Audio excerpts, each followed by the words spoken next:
Hey everyone, Houston Math Prep here doing a quick video on sum of squares. You may have seen our difference of squares video. Here we have our first one in this video is a difference of squares. This is x times x, so that's a perfect square. This is 2 times 2, that's a perfect square. We have subtract in the middle, so this is a difference of squares. Over here I have x times x, and this is 2 times 2, so those are perfect squares, but we have add in between, and so this is a sum of squares, sum meaning addition. Similar problem to what we did in our difference of squares video.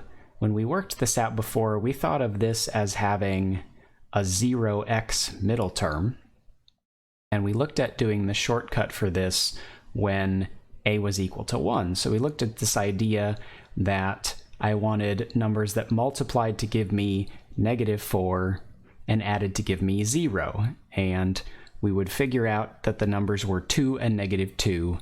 In other words, if you've seen our difference of squares video, you know that a difference of squares will factor into conjugates. This one in particular, x plus 2 and x minus 2, where you get the same terms, but you get different operations, add and subtract, in the factors. The problem with a sum of squares is that if I try to go through the process of factoring as a trinomial, and I want to actually figure out what two numbers would multiply to give me 4, and the same two numbers add to give me 0, it turns out that there's no way to do this. If I go through and do some trial and error, let's say I do 1 times 4. Well, 1 plus 4 certainly doesn't give me 0.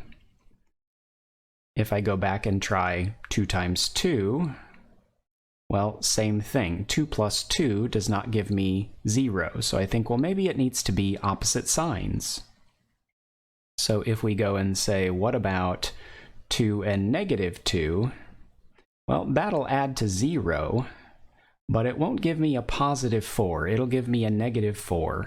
It turns out that there are no possible combinations of numbers that will work out to multiply to give us +4 and add to give us 0, not in terms of real numbers. So this actually does not factor. There is no way to do it. We would say that this problem does not factor. That would be one way to answer the question.